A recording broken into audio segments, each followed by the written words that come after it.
Strength of materials unit 1 previous year questions.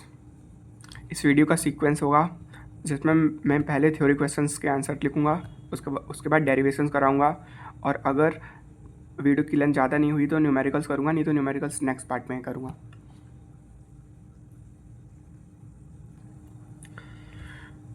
तो PYQ start करने से पहले मैंने जस्ट इसके लास्ट वीडियो में दो सिंबल्स मैंने गलत बता दिए थे, तो मैं उनको सही कर देता हूँ, फिर स्टार्ट करेंगे।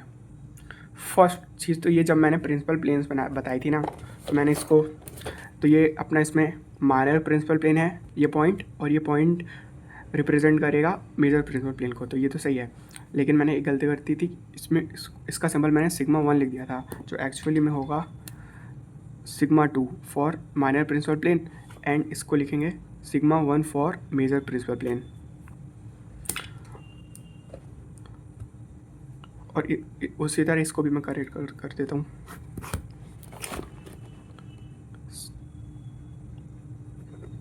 Sigma 1 and sigma 2। सिग्मा 1 का मतलब हो जाएगा major principal stress, and sigma 2 minor principal stress.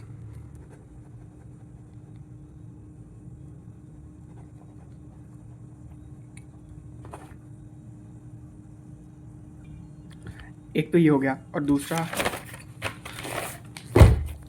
दूसरा जब मैंने plane of maximum shear stress बताया था, तो मैंने तो ये PMS, ये तो है हो गया plane of maximum shear stress, और इसको मैंने गलत प्रोनाउंस कर दिया था, इसको मैंने बोल दिया था plane of minimum shear stress, लेकिन ये असल में ये दोनों plane of maximum shear stress होते हैं। बस plane of maximum shear stress इसका, क्योंकि इन दोनों के मैग्नीट्यूड इक्वल है और जस्ट डायरेक्शन अपोजिट होगी, इसके कारण इसका साइन नेगेटिव होगा, लेकिन शियर स्ट्रेस का हमेशा मैग्नीट्यूड से चेक करते हैं। और अगर प्लेन ऑफ मिनिमम शियर, वैसे भी मिनिमम शियर की वैल्यू तो जीरो यहाँ पे है। तो स्टार्ट करते हैं पहले थ्योरी क्वेश्चन से। फर्स्ट क्वेश्चन है अपना, डिस्कस इलास्टिक कांस्टेंट। तो इन इलास्टिक कांस्टेंट्स मतलब जो थ्योरी वाले क्वेश्चंस मैंने पहले अलग से वीडियोस में कवर किए हुए हैं, तो मैं जस्ट उनके आंसर्स लिख के एक शॉर्ट एक्सप्लेनेशन दे दूंगा, और अगर जो थ्योरी क्वेश्चंस अगर नए होंगे तो उनको ट्राई करूँगा थोड़ा डिटेल में एक्सप्लेन करने की। तो मैं इसका आंसर लिख देता हूँ पहले ही। तो यंग्स मॉडुलस या मॉडुलस ऑफ इलास्टिसिटी होता है ratio of longitudinal stress upon longitudinal strain, और ये शो करता है हमारा एक मटेरियल का स्टिफनेस, और स्टिफनेस का मतलब होता है मटेरियल की प्रॉपर्टी जिससे वो डिफॉर्मेशन रजिस्ट करे, और इस केस में एक्सियल डिफॉर्मेशन रजिस्ट करे। अगर मॉडुलस ऑफ इलास्टिसिटी ज़्यादा हुआ, इसका मतलब है मटेरियल इज़ मोर स्टिफर, मतलब लोड के कारण उसमें इलोंगेशन कम होगा। और एग्जांपल के लिए, जो स्टील का मॉडुलस ऑफ इलास्टिसिटी होता है वो होता है 2 × 10⁵ न्यूटन पर मिलीमीटर स्क्वायर। इसलिए हमें जो भी ज़्यादातर क्वेश्चन करते हैं उसमें ये सेम ही दिया होगा न्यूमेरिकल्स में। इसका मतलब है कि स्टील एक्सियल डिफॉर्मेशन रेजिस्ट करती है, और unlike other materials, for example जैसे रबड़, जिसका मॉडुलस ऑफ इलास्टिसिटी बहुत कम होता है।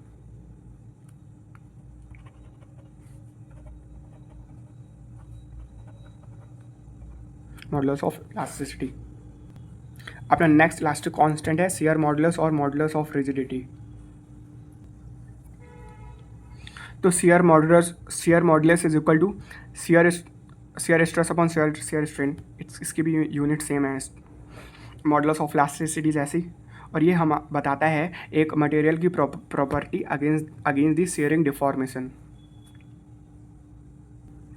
मैंने डायग्राम भी ऐड कर दिया है। अगर एक मटेरियल पर शियर स्ट्रेस लग रहा है, उसके कारण मटेरियल पे शियर स्ट्रेन डेवलप होंगे। और बल्क मॉडुलस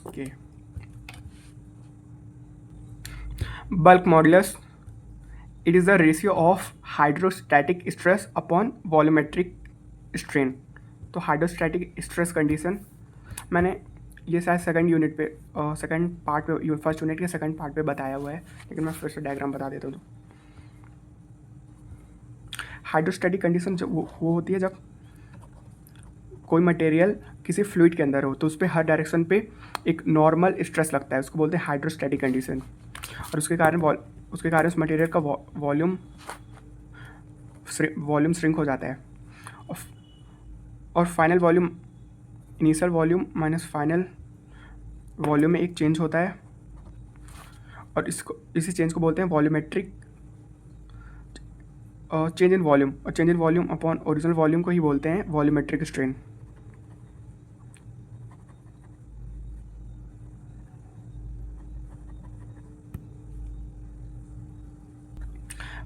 वॉल्यूमेट्रिक स्ट्रेन को हम EV भी ले सकते हैं। उसका एक और फार्मूला होता है strain in x axis plus strain in y axis and strain in z axis. और हाँ, बल्क मॉडुलस इंडिकेट करता है resistance of a material to uniform compression, क्योंकि इसमें ना एक मटेरियल पे फ्लूइड जो है मतलब यूनिफॉर्मली स्ट्रेस अप्लाई कर रहा है, इसलिए।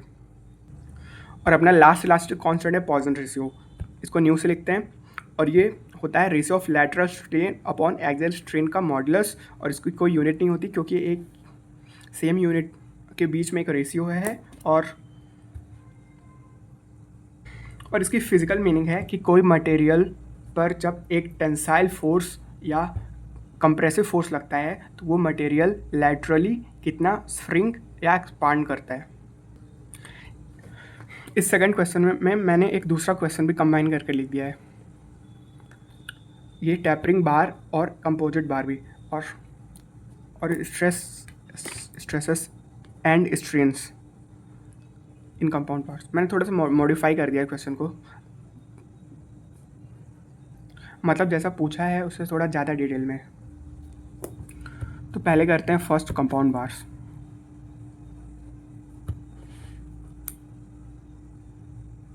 Stresses and strains in compound bars. तो कंपाउंड बार्स होती क्या है? कंपाउंड बार्स का मतलब है कंपाउंड बार्स वो बार्स होती हैं जिसपे एक बार है, एक बार पे मतलब एक से ज़्यादा सेक्शंस होंगे अलग अलग, और उन सेक्शंस की क्रॉस सेक्शन एरियाज अलग होंगे और लेंथ भी अलग होगी, तो उनको बोलते हैं कंपाउंड बार्स। फॉर एग्जांपल के लिए मैं यहाँ पे मैंने कंपाउंड बार्स को ऐसे सीरीज में अरेंज किया है। ये अपना हो गया,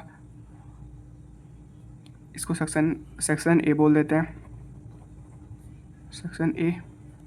उसी तरह ही सेक्शन बी, और ये हो गया सेक्शन सी। और इन तीनों के एरिया ऑफ क्रॉस सेक्शन भी डिफरेंट होंगे, तो A1 A2 A3।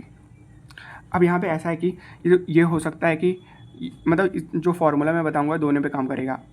ये सर्कुलर बार भी इसको मान सकते हैं, या एक रेक्टेंगुलर बार भी मान सकते हैं। अब इस पर लोड लगेगा दोनों साइड, एक्सियल डायरेक्शन में लोड लग रहे हैं यहाँ पे। अब हमको बताना है कि स्ट्रेस एंड स्ट्रेन क्या होगा इस कंडीशन पे। सपोज कर लेते हैं कि लेंथ भी अगर डिफरेंट है तो लेंथ 1, लेंथ 2 एंड लेंथ 3। अब ऐसा है, यहाँ पे एक चीज़ है कि इन तीनों सेक्शंस के क्रॉस सेक्शन एरियाज तो डिफरेंट है, लेकिन इनमें जो लोड लग रहा है सभी सेक्शंस में इक्वली लोड लगेगा, तो हमारा तो स्ट्रेस हो जाएगा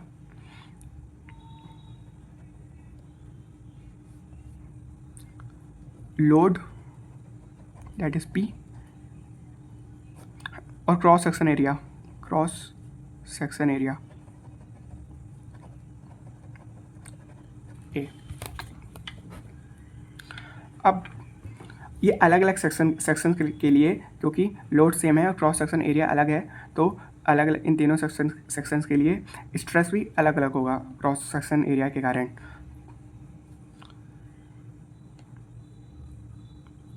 तो स्ट्रेस सेक्शन 1 के लिए स्ट्रेस को हम सिग्मा 1 लिख देते हैं, तो ये जगह लोड अपॉन एरिया ऑफ 1, और उसी तरह दोनों सेक्शन के लिए सिंपली लिख सकते हैं। सेक्शन 2 के लिए equal to load upon area of cross section 2 and section 3 के लिए load upon area of cross section 3। अब अपना स्ट्रेस आ गया। और स्ट्रेन का क्या फॉर्मूला होता है? स्ट्रेन का फॉर्मूला होता है change in length upon original length. हाँ, अगर मतलब एक्सिली, क्योंकि लोड अभी यहाँ पे एक्सिली लग रहा है, तो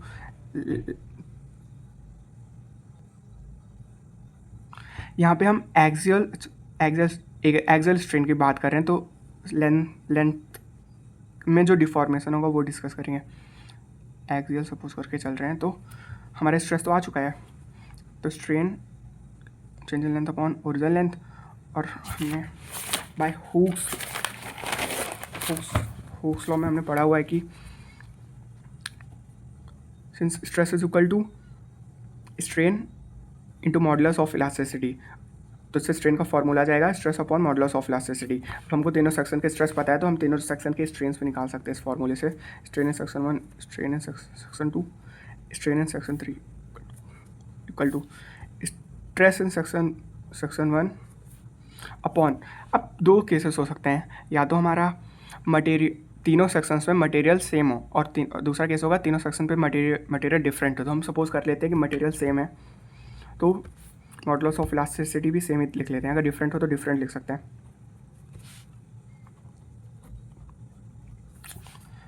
तो अपना ये पार्ट तो हो गया। अब सेकंड करते हैं, टैपरिंग बार। अब टैपरिंग बार क्या होती है? टैपरिंग बार वो होती है, टैपरिंग बार या नॉन पेरिस्मेटिक बार जिसका लेंथ के along area of cross section different हो। तो सपोज कर लेते हैं कि ये सर्कुलर बार या एक तो सर्कुलर बार या रेक्टेंगुलर बार, तो वो दोनों के केसेस में काम करेगा ये फार्मूला, बस थोड़ा सा डिफरेंस हो जाएगा। तो मैं अभी सपोज कर लेता हूँ ये अपनी सर्कुलर बार है एग्जांपल के लिए, तो इसका हो जाएगा डायमीटर d2 और ये डायमीटर है d1। तो हमारे इसकी लेंथ मान लेते हैं l। अब क्या है, इसमें थोड़ा सा एक डिफरेंट केस है। अगर इसका स्ट्रेस निकालना है तो हमें पता है स्ट्रेस होता है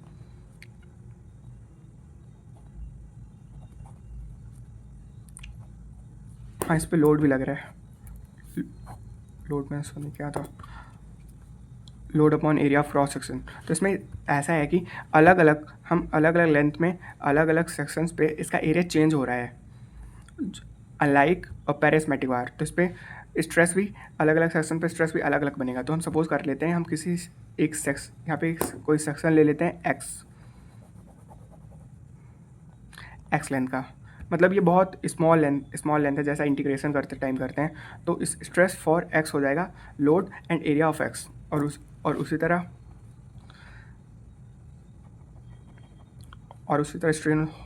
स्ट्रेन के लिए हम लिख सकते हैं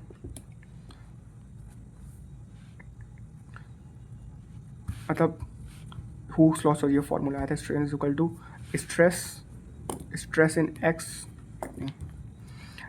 इन x upon modulus of elasticity. तो ये जो हमारा फॉर्मूला है ये तो वर्क करेगा एक सेक्शन, जब हम टैपरिंग बार में एक सेक्शन लेंगे। लेकिन अगर हम पूरे बार के लिए ही स्ट्रेस या स्ट्रेन निकालना हो तो वो कैसे करेंगे?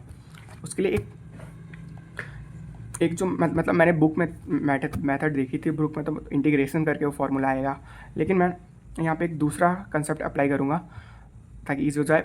मैं एक फार्मूला मैंने पढ़ाया था यूनिट्स 2 में, तब बताया था कि चेंज इन लेंथ का फार्मूला वही यूज़ करता हूँ। Change in length PL upon EE, और एरिया ऑफ क्रॉस सेक्शन इसके लिए पाई अपॉन 4 d का square E 4PL upon diameter का D square into modulus of elasticity. तो यहाँ पे मैंने एक गलती कर दी, ये तो फार्मूला बनेगा पेरिस्मेटिक बार के केस में, एक सिंगल डायमीटर है, लेकिन इस केस में तो दोनों डिफरेंट डायमीटर है ना, तो हो जाएगा 4PL। जस्ट इस डायमीटर की जगह D1 इंटू D2 लिखते हैं, देना है अपन को D1 इंटू D2।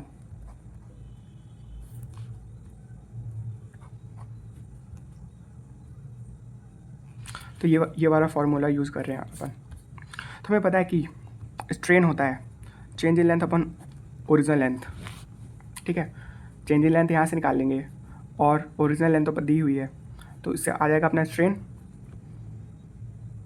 और एक बार स्ट्रेन पता चल गया तो स्ट्रेस निकाल सकते हैं। हुक्स लॉ से स्ट्रेस हो जाएगा strain into modulus of elasticity, strain into modulus of elasticity. तो ये हो गया अपना टैपरिंग बार के लिए स्ट्रेस स्ट्रेन का फॉर्मूला। तो ये फार्मूला है स्ट्रेस एंड स्ट्रेन एक सेक्शन के लिए, और ये वाला फार्मूला है अपना main stress strain for the whole bar. अपना थर्ड सी टॉप में है composite bar.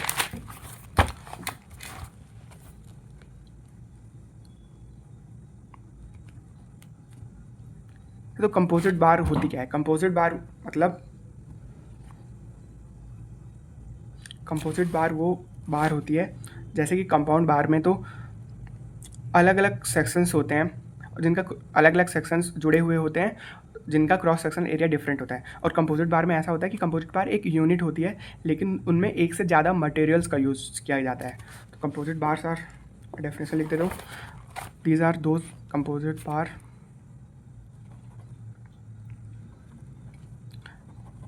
these are the bars having different materials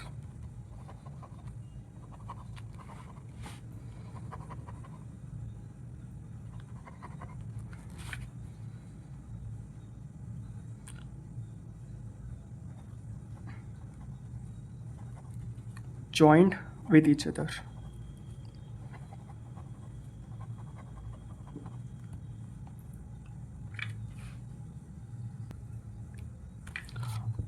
और ये कंपोजिट बार में जितने भी अलग अलग मटेरियल्स होते हैं, अलग अलग मटेरियल्स हैं, अलग अलग मटेरियल्स की बार फिक्स्ड हैं एक दूसरे से, उनकी लेंथ सेम होगी।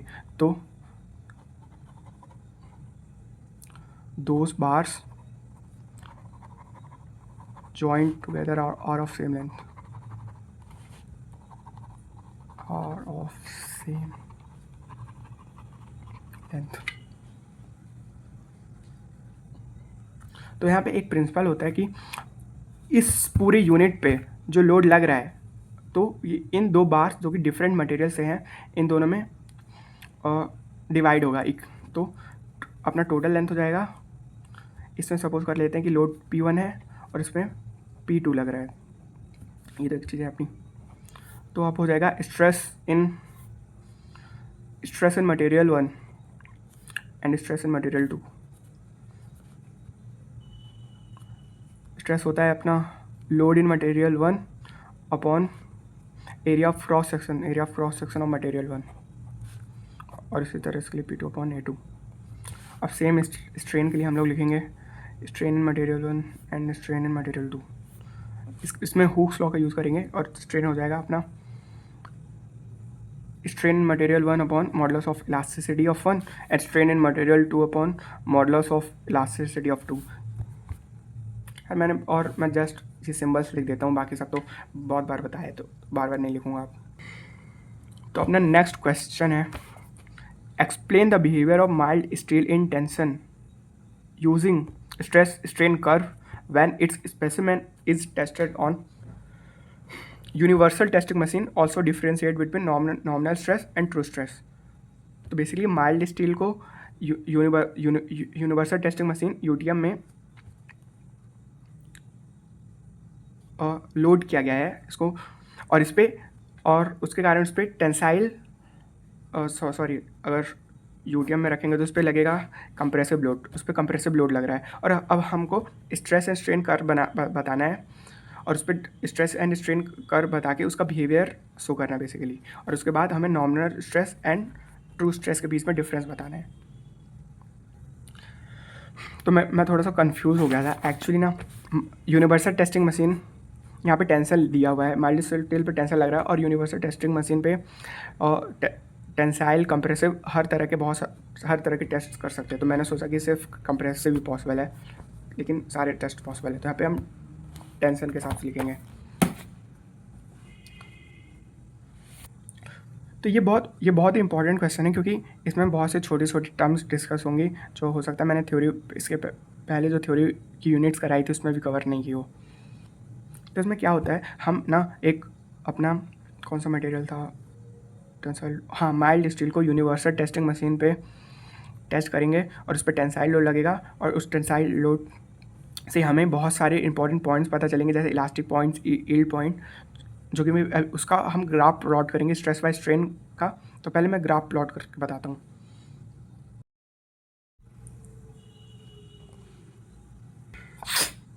तो मैंने डिसाइड किया है कि मैं सारे थ्योरी वाले क्वेश्चन जल्दी से लिख लेता हूँ, फिर उनको एक्सप्लेन कर दूंगा शॉर्ट में। तो अपना क्वेश्चन था explain behaviour of mild steel, ठीक है। तो stress strain curve for mild steel, तो ये बहुत ही इंपॉर्टेंट कर्व है, stress strain curve for the mild steel. तो इसमें ये सारे पॉइंट्स है अलग अलग और इनका एक मीनिंग है, और ये 1 2 3 रीजन्स बन रहे हैं। तो मैं ये बता देता हूँ कि सारे पॉइंट्स हैं, इनको बोलते क्या हैं। तो पहला है अपना ए पॉइंट, वैसे ये तो ए प्रोपोर्शनैलिटी लिमिट है और बी इलास्टिक लिमिट है, C is the upper yield point and D is lower yield point and E is ultimate tensile strength and F is fracture point. तो पहले मैं उनको लिख देता हूँ इन सब पॉइंट्स को। तो मैंने ये सारे पॉइंट्स सीक्वेंस के साथ लिख दिए हैं। A proportionality limit, B is elastic limit, C is upper yield point, D is lower yield point and E is ultimate tensile strength and F is the fracture point.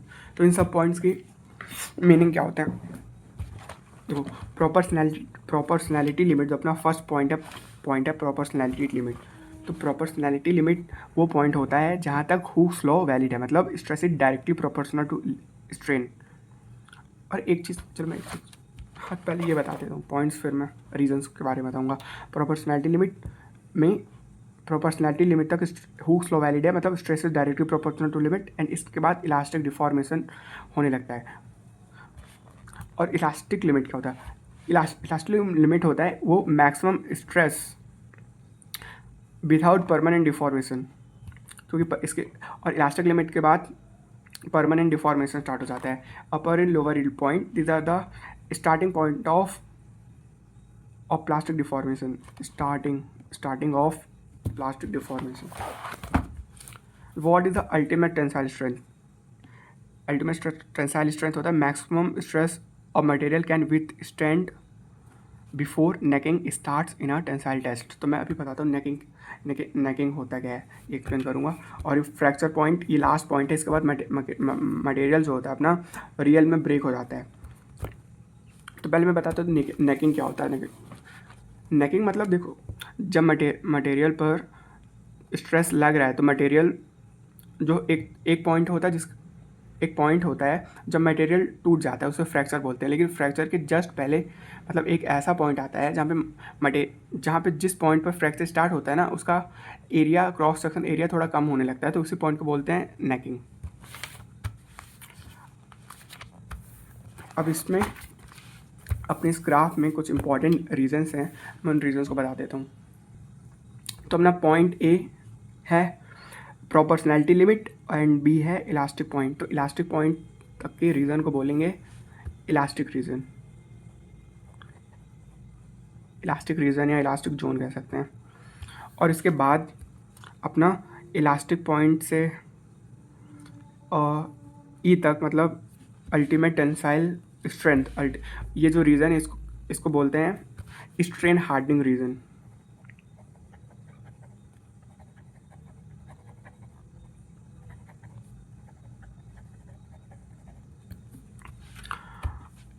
और फिर ultimate tensile strength और fracture point के बीच का जो reason है उसको बोलते हैं नेकिंग जोन। फिर ये तो फ्रैक्चर पॉइंट है, लास्ट में फ्रैक्चर पॉइंट।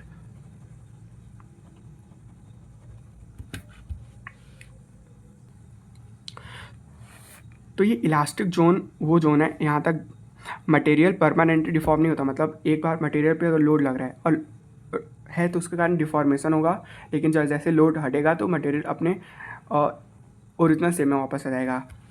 फिर आता है फिर स्ट्रेन हार्डनिंग जोन और नेकिंग, इसको बोलते हैं अपन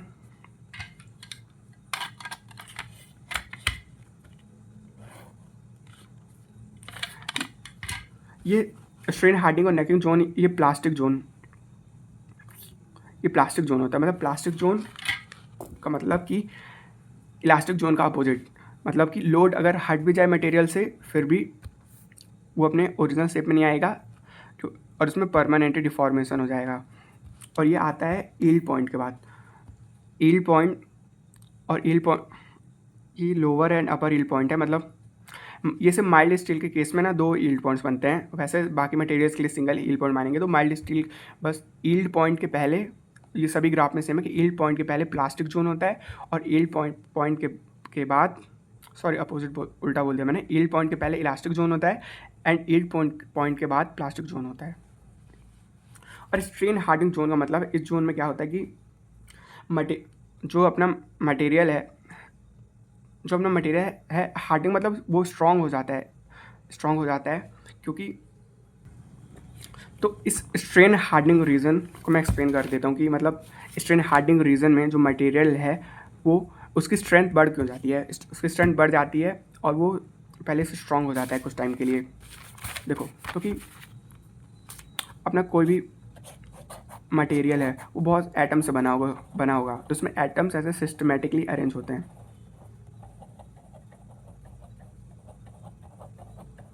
ठीक है। लेकिन जब उस पर स्ट्रेस लग रहा है इलास्टिक पॉइंट को क्रॉस करने के बाद जैसे स्ट्रेस बढ़ता है तो उसमें डिसलोकेशंस आनी स्टार्ट हो जाती हैं। जैसे स्ट्रेस बढ़ता जाएगा तो उसमें डिसलोकेशंस आ जाएंगी। डिसलोकेशंस मतलब फॉर एग्जांपल यहाँ से मैं 2 एटम्स गायब कर देता हूँ, कहीं और चले गए ये, या एक एटम मैं हटा दिया तो अभी डिसलोकेशन आ गई। देखो अब पहले केस में क्या होगा, फॉर एग्जांपल यहाँ पे शियर स्ट्रेस लगा तो यहाँ पे शियर स्ट्रेन आएगा, मतलब डिफॉर्मेशन होगा कुछ इस तरह से। मैं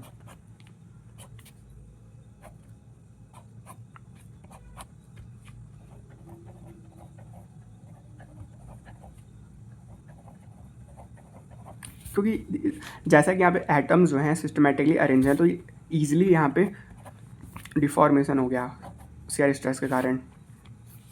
लेकिन इस केस में क्या होगा, क्योंकि यहाँ पे डिसलोकेशंस आ गए और जैसे जैसे स्ट्रेस बढ़ता जाएगा तो ऐसे ज़्यादा डिसलोकेशंस आ जाएंगे।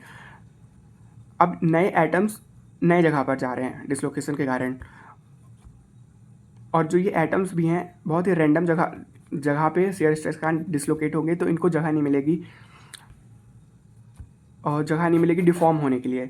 तो और जितने ज़्यादा डिसलोकेशन बढ़ते जाएंगे तो उतना ज़्यादा अपने मटेरियल की स्ट्रेंथ भी बढ़ती जाएगी। इस कारण पे स्ट्रेन हार्डनिंग रीजन बनता है। और उसके बाद ये रीजन आता है नेकिंग जोन। नेकिंग तो मैंने बता दिया जस्ट। फिर क्या होता है, एक पॉइंट के बाद ना स्ट्रेन हार्डनिंग, जैसा कि मैंने बताया कि अब यहाँ पे डिसलोकेशन इंक्रीज़ हो गई क्योंकि, और डिसलोकेशन के कारण अगर शियर स्ट्रेस लगा या कोई भी स्ट्रेस लगा तो डिफॉर्म होने के लिए इनको जगह ही नहीं मिलेगी। एटम्स कहाँ शिफ्ट हो जाएंगे खुद, मतलब एटम्स कंफ्यूज होंगे कहाँ पे इन्हें शिफ्ट होना है। लेकिन अब इसको अगर डिफॉर्म करना है तो और ज़्यादा स्ट्रेस चाहिए। मतलब जैसे जैसे स्ट्रेस और ज़्यादा बढ़ जाएगा तो फिर डिसलोकेशंस होने के बावजूद भी और डिफॉर्म हो जाएंगे और फिर मटेरियल टूटना स्टार्ट हो जाएगा। तो टूटने से पहले जैसे ही जिस पॉइंट पे क्रॉस सेक्शन में फ्रैक्चर होता है पहले तो वहाँ का एरिया कम होता है, एरिया क्रॉस सेक्शन, उसको नेकिंग जोन बोलते हैं। और उसके जस्ट बाद जब रियर फ्रैक्चर आ जाता है तो उसे बोलते हैं फ्रैक्चर पॉइंट। मैंने यही सारे इंपॉर्टेंट रीजंस यहाँ पे लिख दिए हैं, स्ट्रेन हार्डनिंग एंड नेकिंग। उसके बाद है अपना डिफरेंस पूछा था normal stress and true stress के बीच में। तो नॉर्मल स्ट्रेस क्या होता है, नॉमिनल स्ट्रेस जो अभी तक जो स्ट्रेस हम लोग ने पढ़ रहे थे इसको इंजीनियरिंग स्ट्रेस भी बोलते हैं। तो वही होता है nominal stress, load upon original cross section area.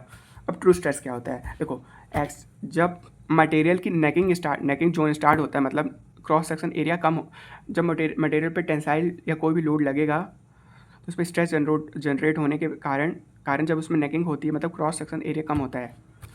तो हर इंस्टेंट पर अलग अलग क्रॉस सेक्शन एरिया होता है और उसी के कारण स्ट्रेस भी अलग अलग होता है हर इंस्टेंट पे, तो इसको कहते हैं ट्रू स्ट्रेस। ट्रू स्ट्रेस, ठीक है। अब अपना नेक्स्ट क्वेश्चन है, discuss Mohr circle of stress and strain. ये वाला क्वेश्चन है 2024, discuss Mohr's circle of stress and strain.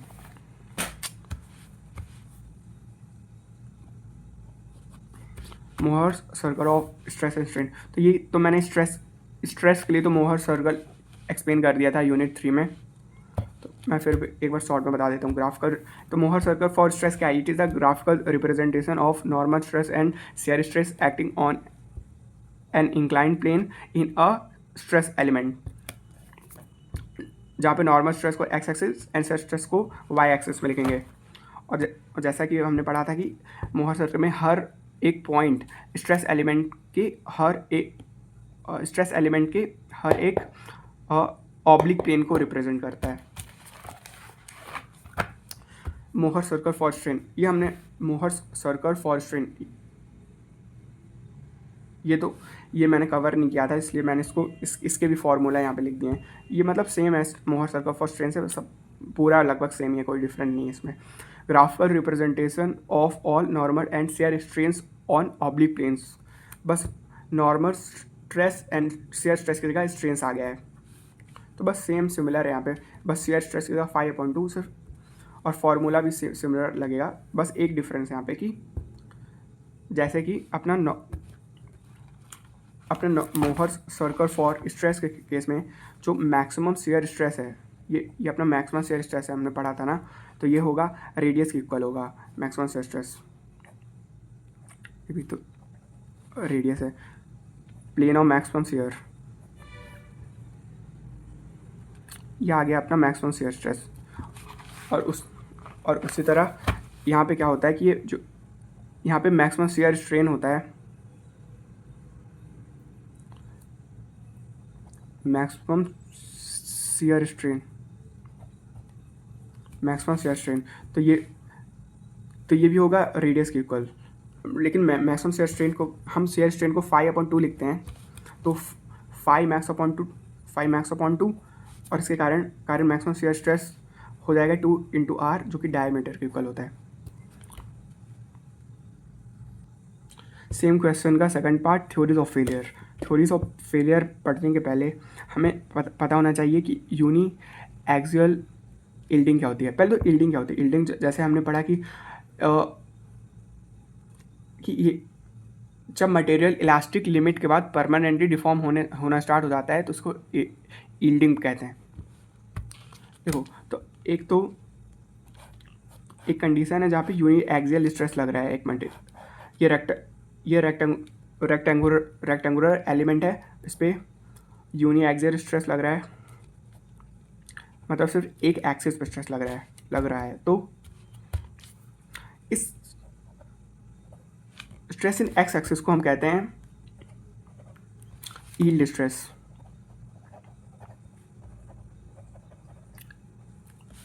भी एक नई चीज़ है कि इसको यील्ड स्ट्रेस कहते हैं। और जैसा कि हमने जब इसका मोहर सर्कल बनाएंगे, तो अभी तक जैसा हमने पढ़ा सेंटर और रेडियस का फॉर्मूला, तो जस्ट वही फॉर्मूला यूज़ करेंगे, लेकिन उसमें बस ये पुट कर देंगे कि वाई एक्सिस पे जो स्ट्रेस है वो 0 है, तो उससे हमारा, मैं करके दिखा देता हूँ। जैसे सेंटर का फॉर्मूला पढ़ा होगा, जब वाई एक्सिस पे भी लगता था कि stress in x axis plus stress in y axis upon 2, लेकिन यहाँ पे वाई एक्सिस पे तो कोई स्ट्रेस नहीं लग रहा है, तो ये हो जाएगा Fy/2 के। और उसी तरह रेडियस का फॉर्मूला पढ़ा था हमने कि मोहर सर्कल में स्ट्रेस के केस में जब 2 एक्स एंड वाई एक्सिस में लग रहा था कि रेडियस का formula stress in x minus stress in y upon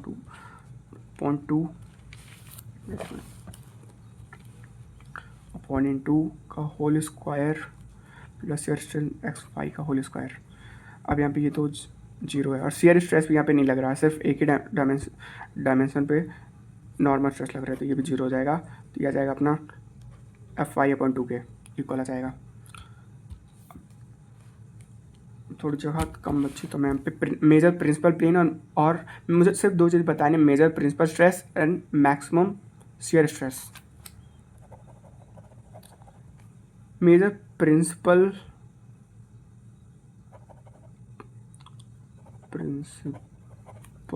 stress and maximum shear stress.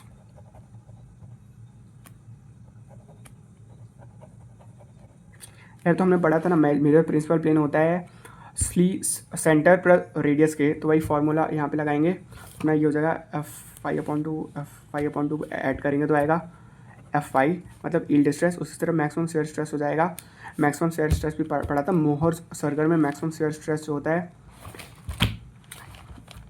Mohr circle stress strain, ये रेडियस के इक्वल होता है मैक्सिमम शियर स्ट्रेस। यहाँ पे हमने रेडियस की वैल्यू डिराइव की F5/2, तो मैक्सिमम शियर स्ट्रेस हो जाएगा F5/2।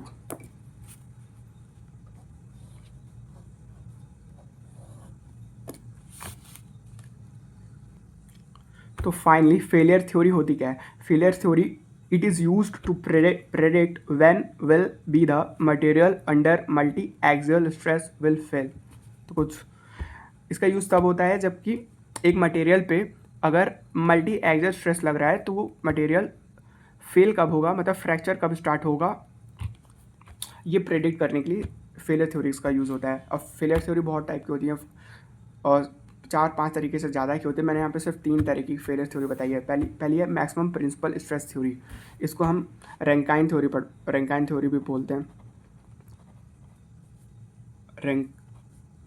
रैंकाइन थ्योरी ये कहती है कि फेलियर तब होता है when principal normal stress is greater और equal to yield stress. Failure when principal normal stress जो हो गया अपना वो ग्रेटर और इक्वल होता है यील्ड स्ट्रेस के। ठीक है, तो अपना पहले अगर मटेरियल को हम सेफ रखना चाहते हैं तो फॉर सेफ्टी, देखो ये कह रहा है कि अगर फेलियर प्रिंसिपल नॉर्मल स्ट्रेस है, जो अपना यील्ड स्ट्रेस जो हमने अभी पढ़ा, यील्ड स्ट्रेस का होता है F5 जो कि यील्ड स्ट्रेस है, जो कि सिग्मा एक्स मतलब स्ट्रेस इन एक्स डायरेक्शन के इक्वल है। अगर प्रिंसिपल नॉर्मल स्ट्रेस इससे ज़्यादा हो गया तो मटेरियल फेल हो जाएगा। तो और हम नहीं चाहते कि मटेरियल फेल हो, तो प्रिंसिपल नॉर्मल स्ट्रेस जो है अपना सिग्मा 1 से लिखते हैं प्रिंसिपल नॉर्मल स्ट्रेस को, वो कम होना चाहिए यील्ड स्ट्रेस के कंपैरिजन में। हाँ, ये तो ऑब्वियस सी बात है। ठीक है, और इससे हमारा फॉर्मूला जाता है FOS का मतलब है फैक्टर ऑफ सेफ्टी। तो यहाँ पे हर थ्योरी के लिए ये फैक्टर ऑफ सेफ्टी का रेशियो अलग अलग दिया हुआ है। तो फैक्टर ऑफ सेफ्टी ये हो जाएगा F5 इसको ट्रांसफॉर्म कर देंगे F5/F1, सॉरी F5 मतलब yield stress upon major principal stress. ये हो जाएगा अपना condition for yield stress. Factor of safety इतना होना चाहिए। अब उसी तरह हम पढ़ेंगे मैक्सिमम शियर स्ट्रेस थ्योरी। और ये जो क्या था, ये मैक्सिमम प्रिंसिपल स्ट्रेस, हाँ ये मैक्सिमम प्रिंसिपल स्ट्रेस जो है ये मटेरियल पे डिपेंड करेगा, क्योंकि मटेरियल की प्रॉपर्टी है। अब मैक्सिमम शियर स्ट्रेस थ्योरी, देखो इसमें ना जितने भी थ्योरीज है, हमको जो इसके पहले मैंने यूनी एक्सियल यील्डिंग बताई थी, तो सभी थ्योरीज को उसी से कंपेयर करके रेशियो बना रहे हैं हम। जैसे कि मैंने बताया कि यूनी एक्सियल अपन theories of failure, uniaxial, यहाँ पे यूनी एक्सियल स्ट्रेस लग रहा है। ठीक है, तो अपना तो पहला आ गया सिग्मा एक्स है अपना यील्ड स्ट्रेस F5 इक्वल है। और हाँ, एक तो अपने को मिल गया मेजर प्रिंसिपल स्ट्रेस F5 और एक मिल गया मैक्सिमम शियर स्ट्रेस Fi2। और ये जो तीनों हैं ये इस स्पेसिफिक केस के लिए, मतलब कि यूनी एक्सियल स्ट्रेस कंडीशन के लिए ये तीनों फार्मूले मैंने डिराइव किए हैं, मतलब इसी स्पेसिफिक केस के लिए। तो ये बहुत मतलब इम्पॉर्टेंट केस है, जब फेलियर थ्योरीज पढ़ रहा हूँ उसके लिए तभी इम्पॉर्टेंट है। तो ये कहता है कि मैक्सिमम स्ट्रेस में फेलियर तब होगा जब किसी मटेरियल, सपोज कोई भी मटेरियल का जो मैक्सिमम शियर स्ट्रेस है, ठीक है, इसको कंपेयर करेंगे यूनी एक्सियल स्ट्रेस कंडीशन के केस में। तो यूनिएक्सियल स्ट्रेस कंडीशन में जो शियर स्ट्रेस अपना आया था F5/2 इससे ज़्यादा होना चाहिए, ठीक है। और फॉर इससे ज़्यादा हो गया या इक्वल या इससे ज़्यादा हो गया तो मटेरियल फेल हो जाएगा। तो अगर मटेरियल फेल ना हो, हम चाहते हैं फॉर सेफ्टी के लिए, तो ऑब्वियस है कि मटेरियल का maximum shear stress should be less than F5/2 yield stress upon 2 maximum shear stress in the case of uniaxial stress condition। तो फैक्टर ऑफ सेफ्टी बन जाएगा F5/2 upon maximum shear stress of the material. तो ऐसे ही अपनी last failure theory है जो मैंने बताई है, मैक्सिमम प्रिंसिपल स्ट्रेन थ्योरी।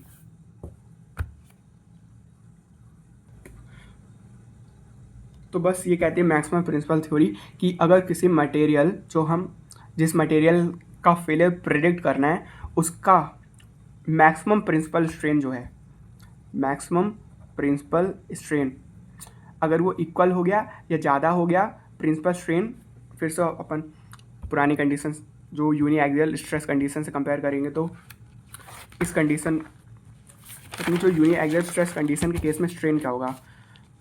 तो यूनिएक्सियल स्ट्रेस कंडीशन के केस में यहाँ पे डिराइव कर देता हूँ एक बार, और by Hooke's law stress is equal to strain into modulus of elasticity. तो स्ट्रेन हो जाएगा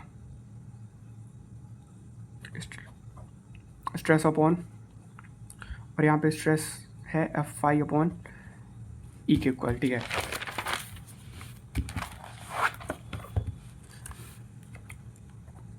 yield stress upon modulus of elasticity से ज़्यादा होना चाहिए। तो ऑब्वियस बात है कि अगर हम सेफ्टी चाहते हैं कि मटेरियल फेल ना हो तो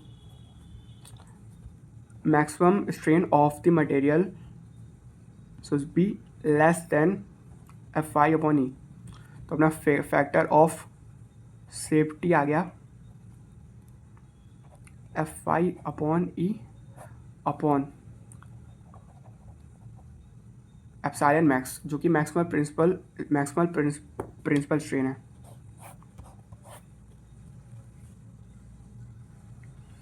अब फाइनली सारे थ्योरी वाले क्वेश्चन ख़त्म हो गए हैं। एक मैंने छोड़ दिया थ्योरी वाला क्वेश्चन, वो था कि 3D स्ट्रेस कंडीशन को एक्सप्लेन करना। तो मैंने वो यूनिट 2 में अच्छे से किया हुआ था, तो मैं फिर से नहीं बताना चाहता उसे। डिराइव रिलेशन बिटवीन, ये क्वेश्चन है यहाँ पे है कि ये 2023 का क्वेश्चन है, establish relationship between elastic constants new के एंड जी।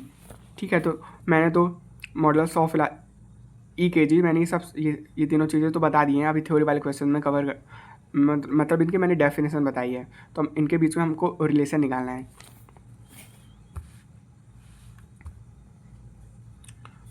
तो ये बहुत सिंपल ये वाला derivation, derive relationship between new के एंड जी। तो भी हमें पता है कि ये मैंने सेकंड यूनिट में बता दिया था, मतलब इन तीनों के फॉर्मूलेज बता दिए थे। तो भी वो सारे मैं फॉर्मूले लिख देता हूँ। पहला था, मैं भी जो ट्रिक्स याद किए उसी से लिख रहा हूँ। करो एक अपना ये है, 3 किंग्स कहाँ, एक ट्रस्ट करो अच्छा, ठीक है। तो ये अपनी दो रिलेशंस जो हैं हमने पढ़े थे, ठीक है। और तीसरा रिलेशन भी मैंने मतलब लिख दिया था, लेकिन इस बार वैसे पूछा तो नहीं है डिराइव करने के लिए, लेकिन मैं डिराइव कर देता हूँ वो।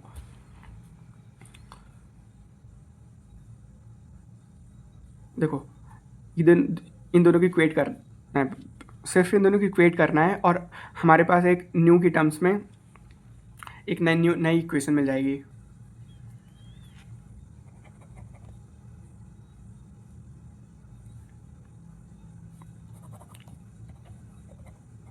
बाय इक्वेशन 1 और 2। तो मैं इनको इक्वेट कर देता हूँ, तो आ जाएगा हमारे पास 2g1 minus nu is equal to 3k 1 minus 2 nu. तो अब मैं ब्रैकेट खोलेंगे तो 2 nu G is equal to 3k minus 6 nu के। अब न्यू वाली टर्म्स को एक साइड करते,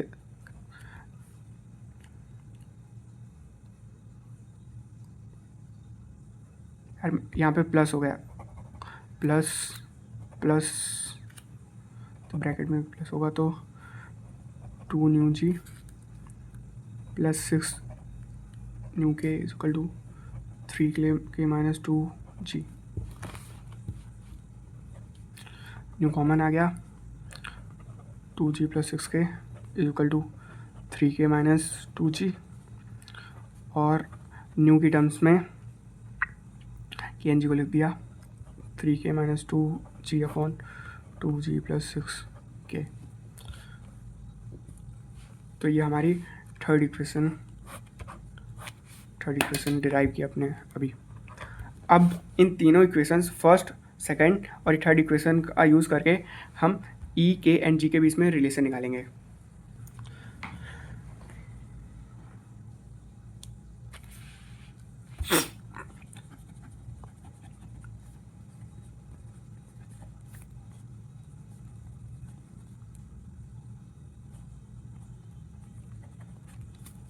ठीक है, तो ये अपनी सेकंड इक्वेशन थी, उसको कंसिडर किया।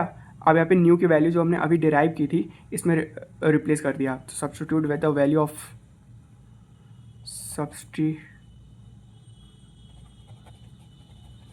Substituting equation 3 × 2। तो हमने न्यू की वैल्यू इसमें पुट कर दी 1 माइनस 2, और न्यू की वैल्यू क्या थी 3k minus 2g, 3k minus 2g upon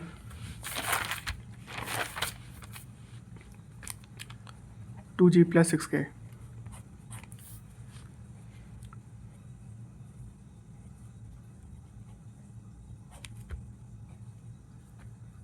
ये 2 कट जाएगा तो 3k माइनस 2g जी प्लस 3k।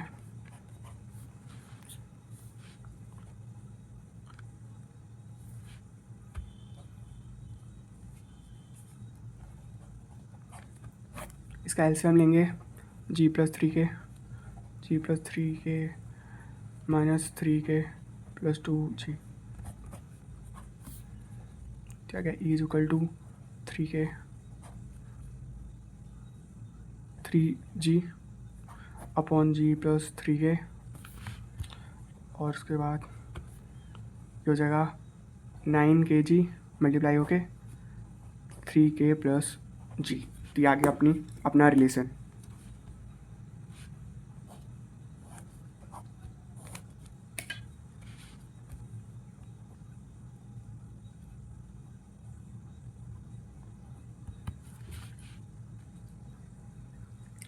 तो अपना नेक्स्ट क्वेश्चन है 2024 का first question, define Young's modulus and bulk modulus also derive relationship between these two modulus. तो यंग्स मॉडुलस और bulk modulus को मैंने डिफाइन कर दिया थ्योरी में, और ऑल्सो डिराइव, अब इसके बीच में रिलेशन डिराइव करते हैं।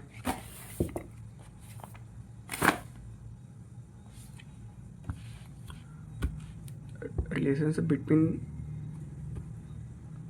Modulus of elasticity and bulk modulus.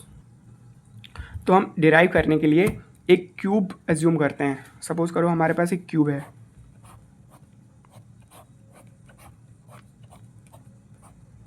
ठीक है। अब इस क्यूब में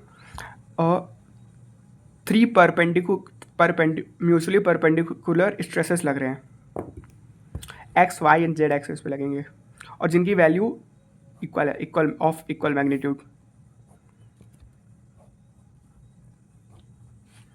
stress in X axes, stress in Y axes, and stress in Z axes, ठीक है।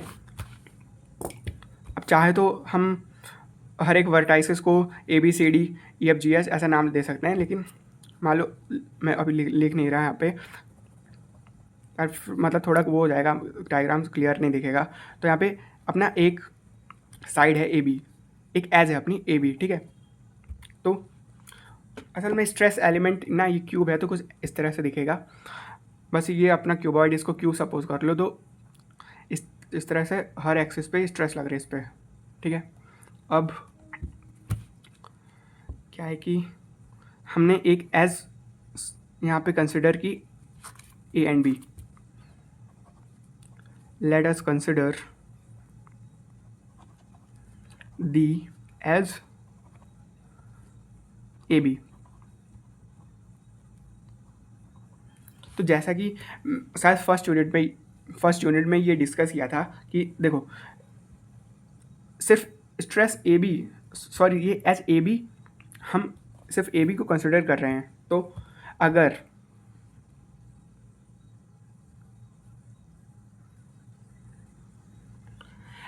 इस स्ट्रेस एज AB में स्ट्रेस इन एक्स एक्सिस के कारण इलोंगेशन होगा, सिंपल सी बात है, इलोंगेशन आएगा इसके कारण, चेंज इन लेंथ इलोंगेशन होगा।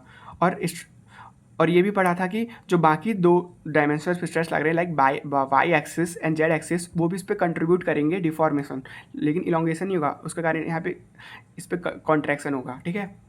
तो वो लिख देता हूँ मैं। ये तीनों चीज़ें जो मैंने बताई इसको अच्छे से दे सकते, लेकिन मैं डायरेक्ट मतलब बता देता हूँ, मतलब लिख नहीं रहा, मैंने बता दिया वही चीज़। इसको ऐसे लिख सकते हैं कि जो सपोज करो स्ट्रेस इन एक्स एक्सिस जो कि इस फेस और इस फेस में लग रहा है, इसके कारण लेंथ में इंक्रीज होगा, और स्ट्रेस इन वाई एक्सिस जो कि फेस AB, इसको जो भी मैं नाम, मतलब जो भी नाम दो, इन दोनों फेसेस में लग रहा है, इसके कारण कॉन्ट्रैक्शन होगा, और उसी तरह जो जेड एक्सिस में लग रहा है उसके कारण भी A एंड B में कॉन्ट्रैक्शन होगा,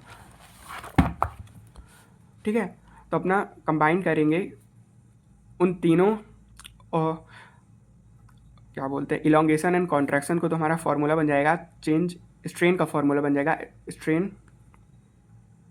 अलोंग AB, ठीक है। स्ट्रेन अलोंग AB को हमने लेंथ, अभी सपोज करें कि वो लेंथ के अलोंग है, तो स्ट्रेन का फॉर्मूला होता है change in length upon original length, या ऐसा भी लिख सकते हैं DL अपॉन कैपिटल L, ठीक है। तो अब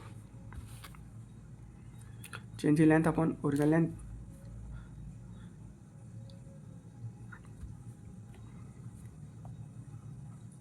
अच्छा मैं इसको एक काम करता हूँ, मैं पूरा लिख ही देता हूँ तो क्लियर हो जाएगा एक बार में। तो ऐसा है कि स्ट्रेस इन एक्स एक्सिस के कारण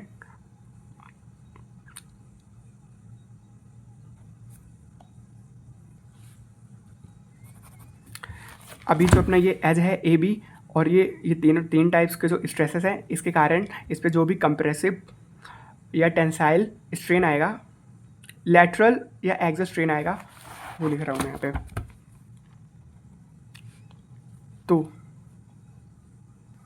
तो फर्स्ट है strain on AB due to stress in x axis will be tensile,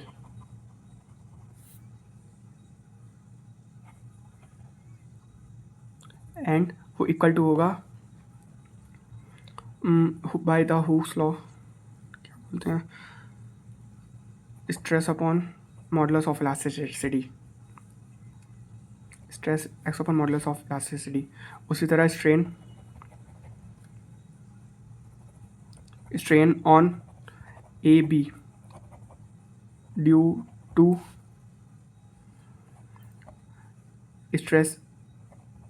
stress in y axis and stress in z axis will be compressive and lateral, और वो equal to होगा minus new sigma x upon E, and ये Poisson ratio है, minus Z upon E respectively. ठीक है, बस इन तीनों की इक्वेशन को यूज़ करके अपना डी एल अपॉन अपना स्ट्रेन आ गया। तीनों की इक्वेशन को कंबाइन करके अपना स्ट्रेन आ जाएगा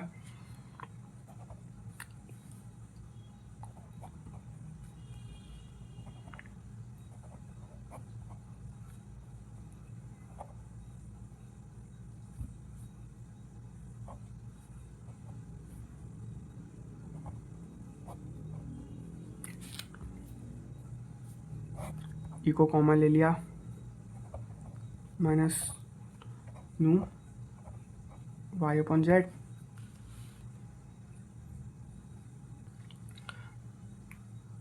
और एक चीज़ मैंने पहले हमने डिसाइड की थी कि जो स्ट्रेसेस हैं म्यूचुअली परपेंडिकुलर स्ट्रेसेस हैं ये इक्वल होंगे। मैंने वैसे लिखा नहीं यहाँ पे, let consider the edge A B. तो जो ये म्यूचुअली परपेंडिकुलर स्ट्रेसेस है ना ये इक्वल है, इक्वल मैग्नीट्यूड के, तो इनको हम लिख सकते हैं स्ट्रेस बस स्ट्रेस न्यू 2 इंटू स्ट्रेस। अब स्ट्रेस को कॉमन निकाल दिया तो आ जाएगा अपना 1 माइनस 2 न्यू अपॉन ई।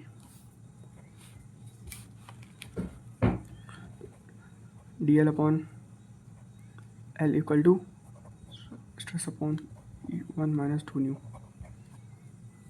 ये हमारी फर्स्ट इक्वेशन बन गई।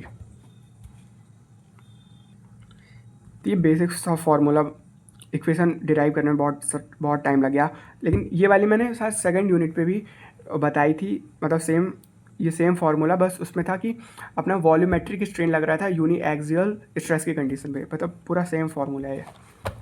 तो हम देखो अब यहाँ पे वॉल्यूम क्या होगा,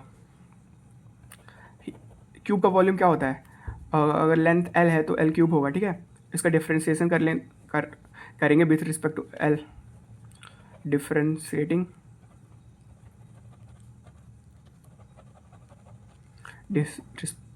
विथ रिस्पेक्ट टू एल, तो हो जाएगा D V upon L equal to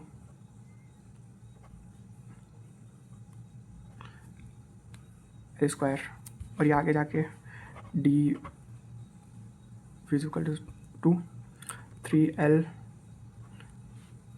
square into D L. ठीक है, ये अपनी बन गई सेकंड इक्वेशन।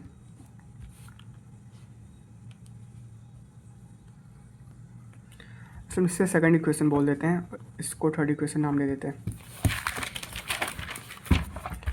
अब बस की इक्वेशन थर्ड को इक्वेशन सेकंड से डिवाइड करते दो, तो अपना डी वी से राइट जाएगा और 3L square into D L L cube से।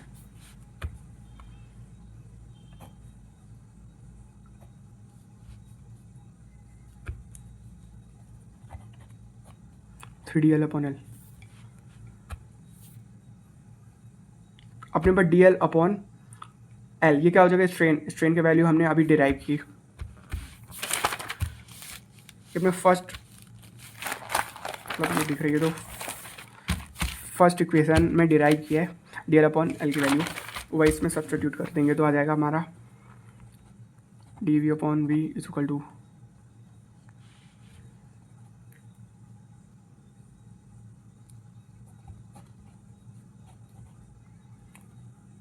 1 minus 2 new.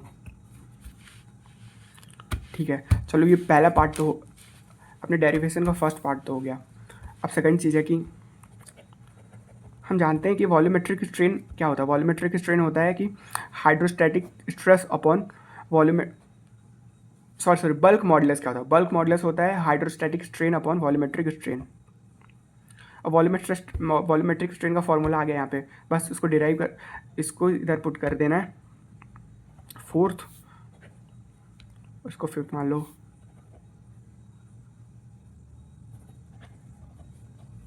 Bye equation fourth and fifth, बस हम इसको यहाँ पे पुट करेंगे तो किया जाएगा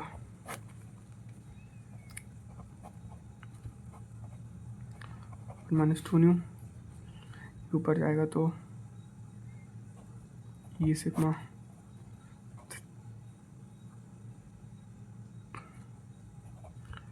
1 - 2 न्यू। स्ट्रेस कट गए,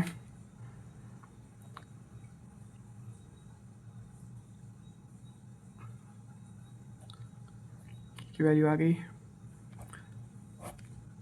E3 1 - 2 न्यू।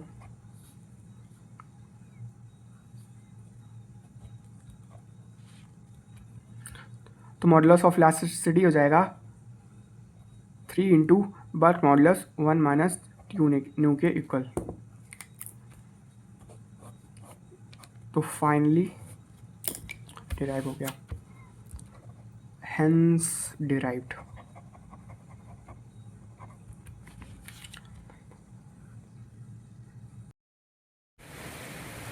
तो हमारा नेक्स्ट क्वेश्चन है अब 2022 का part B. A body is subjected to direct stresses in two mutually perpendicular directions. How will you determine graphically the resultant stress on an oblique plane when stresses are unequal and like? तो हम यहाँ पे example के लिए question में पूछा है कि किसी बॉडी पर दो म्यूचुअली परपेंडिकुलर डायरेक्शंस पे स्ट्रेसेस लग रहे हैं, डायरेक्ट स्ट्रेस लग रहे हैं। तो हम सपोज कर लेते हैं एक्स डायरेक्शन और Y direction, X axes and Y axes पे, और पूछा है कि यहाँ पे हमें ना उस पे जो ऑब्लिक प्लेन है और ऑब्लिक प्लेन पे जो रिजल्टेंट स्ट्रेस है उसको ग्राफिकली फाइंड करना है। तो हम एग्जांपल के लिए सपोज कर लेते हैं कि हमारे पास जो बॉडी है वो एक रेक्टेंगुलर बॉडी है जिस पे एक्स एंड वाई एक्सिस पे टेंसाइल स्ट्रेसेस लग रहे हैं। और तो consider a rectangular body subjected to two mutually perpendicular principal tensile stresses of unequal intensities, और वो जो स्ट्रेसेस हैं दोनों वो अनइक्वल है मतलब, और we are required to find resultant stress on an oblique plane. तो ये ऑब्लिक प्लेन अगर होगा तो कोई किसी एक एंगल पर होगा, सपोज कर लेते हैं एक थीटा एंगल पर ऑब्लिक प्लेन है। तो लेट हम एक स्ट्रेस θ1 को हम मेजर टेंसाइल स्ट्रेस बोल देंगे, मेजर टेंसाइल स्ट्रेस, एंड θ2 को मतलब यहाँ पे सपोज किया है कि दो अनइक्वल है तो θ1 इज ग्रेटर देन θ2, इसलिए इसको मेजर कहा गया है, और θ2 को माइनर टेंसाइल स्ट्रेस।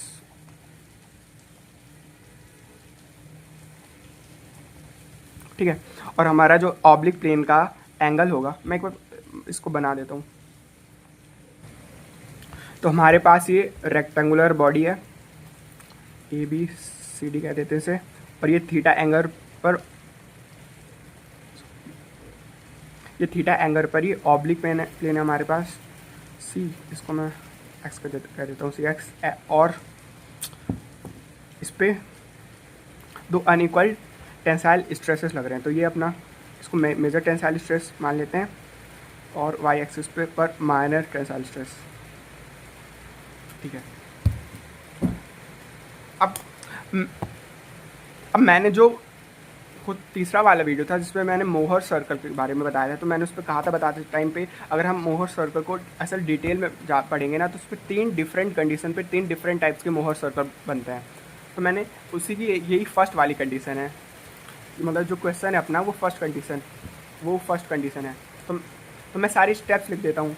हम मोहर सर्कल ड्रॉ करके ग्राफिकली ऑब्लिक प्लेन में का रिजल्टेंट शो करेंगे। तो मैं सारे स्टेप्स लिख देता हूँ, फिर ड्रॉ करूँगा। एक तो इसमें थीटा में भूल गया, theta is equal to angle made by the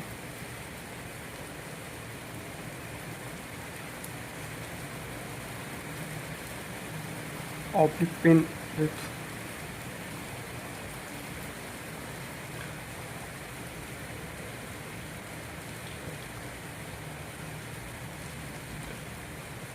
stress.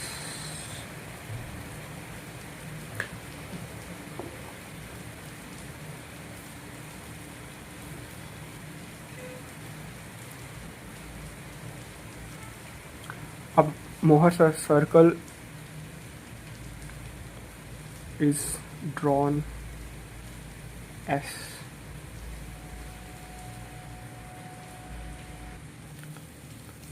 तो मैंने सारे स्टेप्स लिख दिए इसमें, 5 स्टेप्स। तो मैं सारे इन सबको मैं डायरेक्ट बना के दिखा देता हूँ एक्सप्लेन करने की जगह।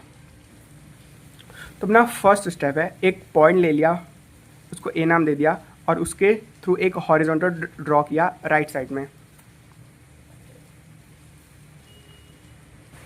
इतना हो गया। अब सेकंड पॉइंट है अपना, let A B is equal to sigma 1 and A C is equal to sigma 2 towards right from A. और ए बी, इसके लिए हम कोई भी मतलब रियल में जब ड्रॉ करेंगे तो अपने हिसाब से कोई भी स्केल ले सकते हैं।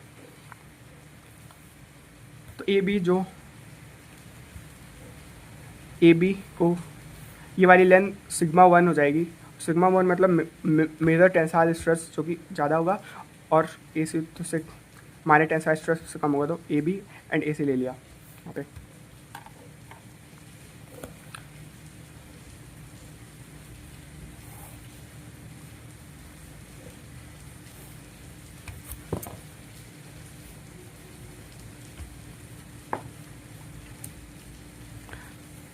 ये अपना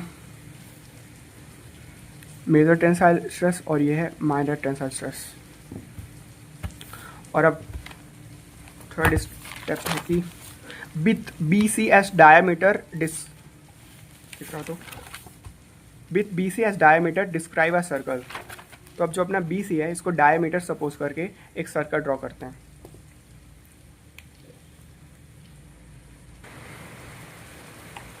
तो मैंने एक सर्कल बना दिया, इसका ही सेंटर को ओ मान लेते हैं। तो अपना फोर्थ स्टेप क्या कहता है, लेट ओ बी, ओ को सेंटर मान लिया and through O, T H R O U G H, through O draw O E making angle 2 theta with O B. ठीक है।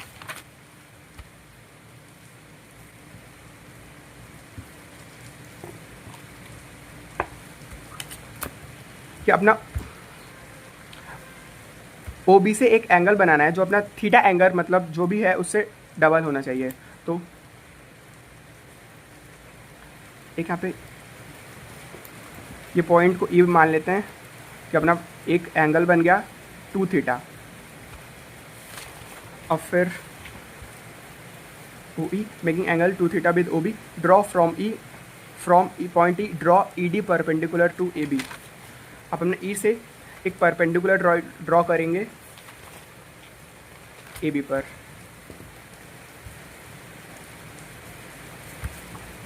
तो ये अपना परपेंडिकुलर हो गया। अब लास्ट स्टेप है अपना जॉइन ए और जॉइन ए ई। तो ए ई को जॉइन कर देते हैं। ठीक है। और क्योंकि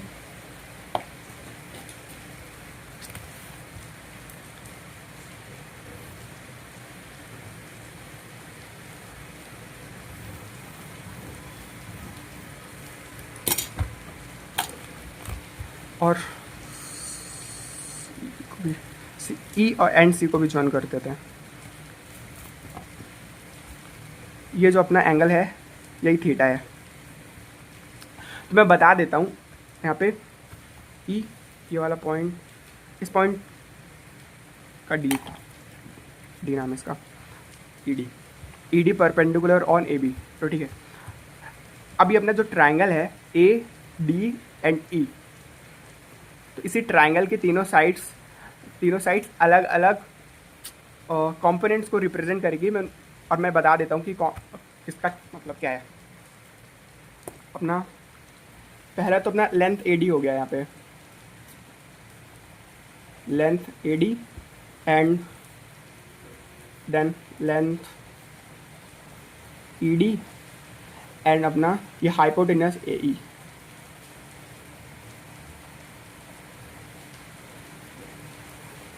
तो ना लेंथ ए डी जो है ये है, इसकी जो लेंथ होगी वो होगी normal stress on oblique plane.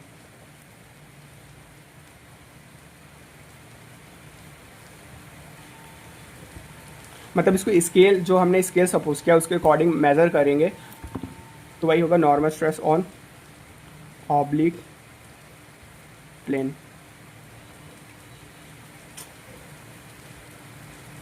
और अपनी लेंथ ईड जो है वो होगी tangential stress on oblique plane.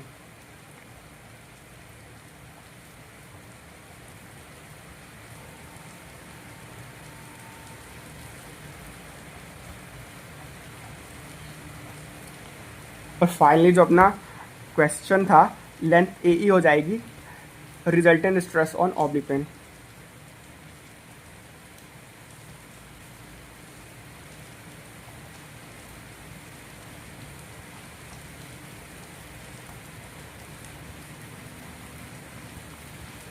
अब हमने जो फॉर्मूला पढ़ा था लास्ट टाइम, जो लास्ट यूनिट पे, मतलब जो लास्ट पार्ट था फर्स्ट यूनिट, उसमें फॉर्मूला पढ़ा था कि रेडियस ऑफ मोहर सर्कल को अगर प्रिंसिपल स्ट्रेसेस के फॉर्म में लिखना है, रेडियस ऑफ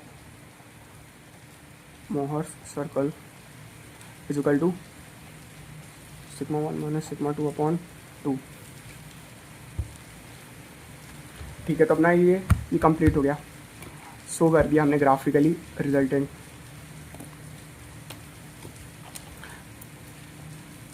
हेंस सोन। अब इसको चाहे तो प्रूव भी कर सकते हैं, वो भी प्रूफ भी बहुत सिंपल है कि ए ई रिजल्टेंट क्या होगा एंड ए डी और टेंजेंशियल स्ट्रेस और नॉर्मल स्ट्रेस के होंगे। लेकिन वो क्वेश्चन में पूछा नहीं है, तो अभी के लिए स्किप कर देते हैं। तो अपना आज के लिए फाइनल डेरिवेशन वाला क्वेश्चन है फर्स्ट यूनिट के PYQ का, derived relationship between modulus of elasticity and share modulus. तो ये वाला क्वेश्चन असल में जस्ट 2022 का सी वाला पार्ट में दिया हुआ है। इसमें 2 क्वेश्चन पूछा है, तो मैंने तो modulus of elasticity and bulk modulus के बीच में रिलेशन बता दिया है। अब ये मॉडुलस ऑफ इलास्टिसिटी नहीं, मैंने modulus of elasticity end of bulk modulus के बीच में बता दिया था, और अब modulus of elasticity and modulus of rigidity के बीच में डिराइव करना है रिलेशन। इसकी भी डेरिवेशन है जो बहुत सिंपल है। तो हम एग्जांपल के लिए सपोज कर लेते हैं, हमारे पास है एक स्क्वायर ब्लॉक ऑफ जिसकी यूनिट थिकनेस है। अब मैं पहले ड्रॉ कर देता हूँ sir, square block of unit.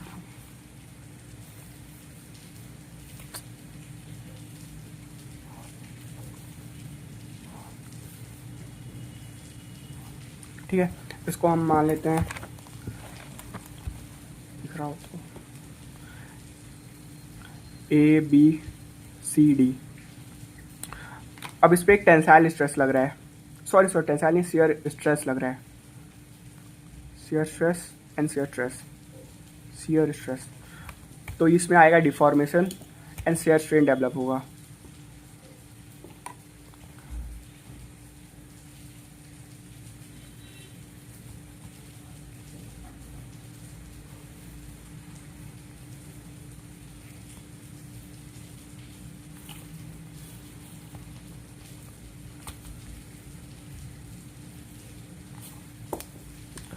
इसको नाम दे देते हैं D डैश और इसे C डैश, बाकी पॉइंट्स तो सेम है। और ये हो जाएगा अपना स्ट्रेन,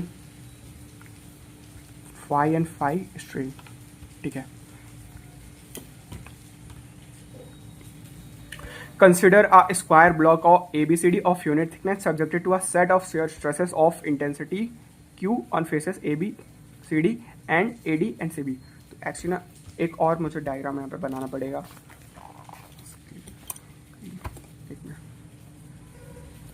एक्चुअली में जो अपना स्क्वायर ब्लॉक है उसमें दो सेट ऑफ शेयर स्ट्रेस लग रहे हैं X एंड Y एक्सिस पे।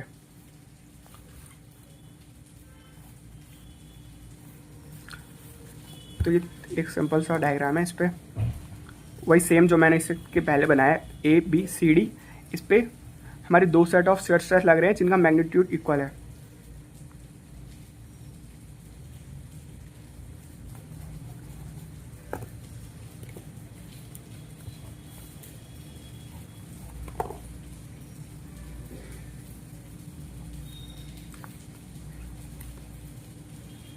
अब हमारे पास देखा जाए तो इस पर हमारे पास दो डायगोनल्स हैं। एक डायगोनल है BD एंड दूसरी डायगोनल है AC।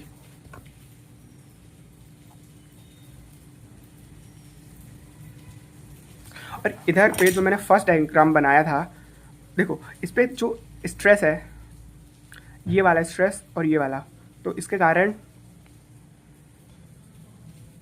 अब इसको हम इमेजिन कर सकते हैं, मतलब अच्छे से समझने के लिए।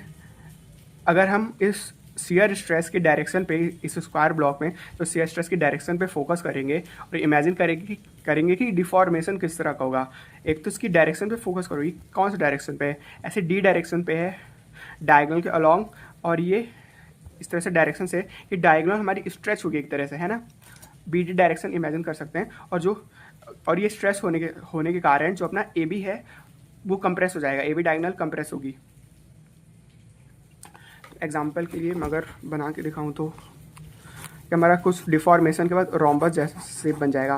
पहले तो दोनों हमारे पास जो डायगोनल्स है ABCD में इक्वल डायगोनल्स हैं, लेकिन जब शियर स्ट्रेस के कारण डिफॉर्मेशन होगा तो हमारे डायगोनल्स कुछ इस तरह की हो जाएंगी,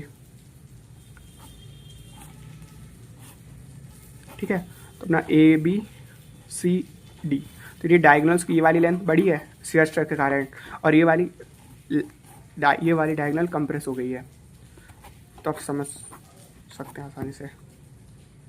तो बेसिकली ऐसा है कि अपना डायगोनल BD के अलोंग टेंसाइल स्ट्रेन हो रहा है, टेंसाइल स्ट्रेस लग रहा है, जिसके कारण टेंसाइल स्ट्रेन आ रहा है, और डायगोनल AC के अलोंग और कंप्रेसिव स्ट्रेन लगेगा, जिसके कारण कंप्रेसिव स्ट्रेन आएगा। तो बस वही स्टेटमेंट तो कॉपी में लिखना है।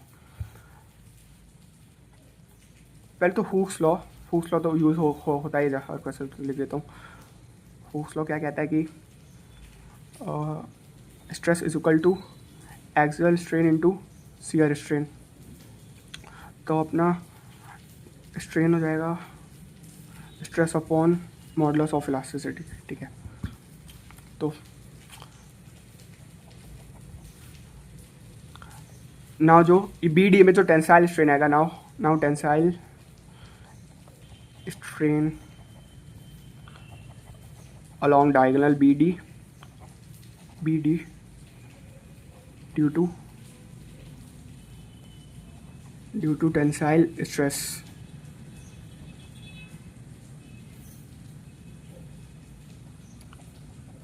along BD। तो टेंसाइल स्ट्रेस का फॉर्मूला हो जाएगा स्ट्रेस अपॉन स्ट्रेन। तो स्ट्रेस यहाँ पे कौन सा है, tensile stress along BD, tensile stress along BD upon modulus of elasticity. और ये टेंसाइल स्ट्रेस और BD इसका विदाउट इक्वल है, क्योंकि लाइक स्ट्रेस है, ठीक है। और उसी तरह tensile strain in diagonal BD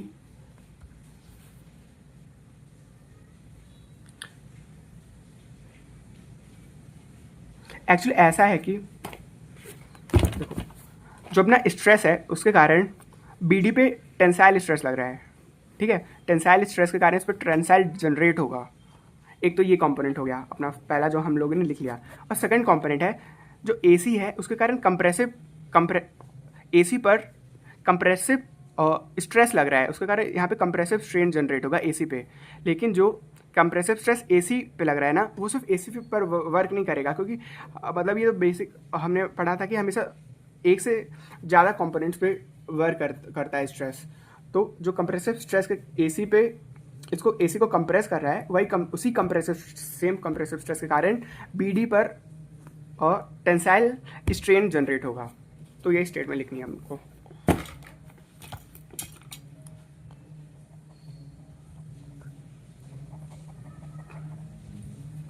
strain along diagonal BD due to compressive stress,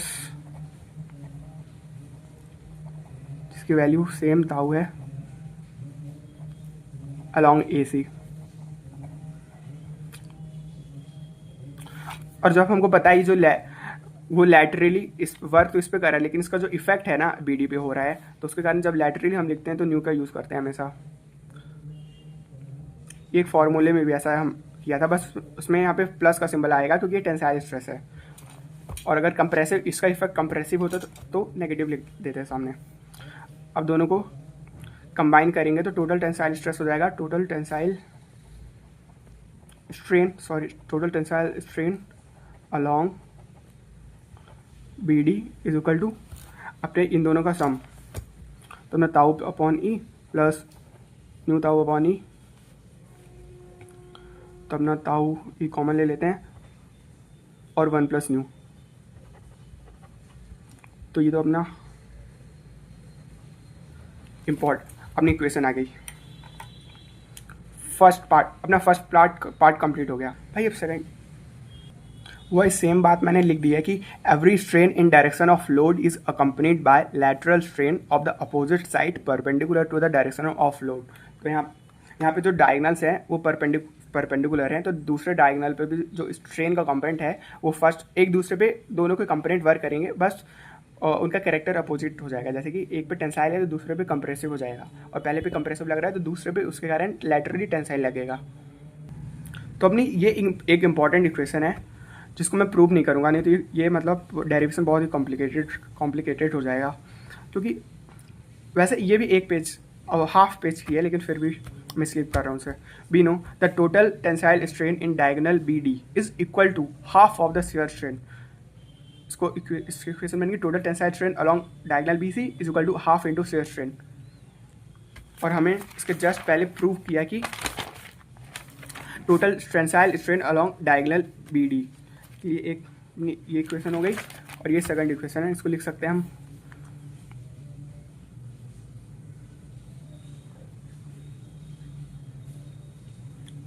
shear strain को क्या लिख सकते हैं, हाफ इंटू शियर स्ट्रेन,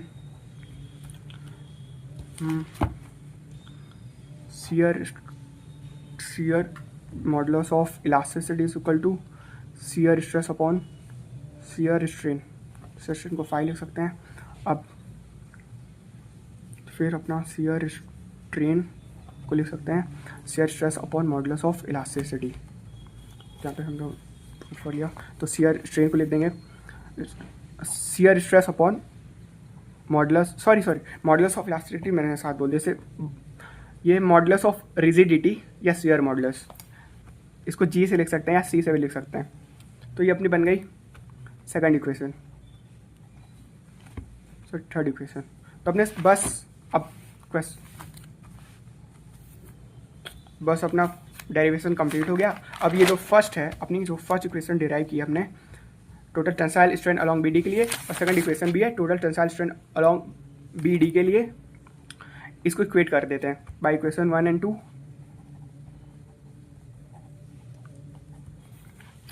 बस इसको इक्वेट कर दिया तो आ गया tau upon E 1 plus nu into 1 upon 2 into shear strain upon जी।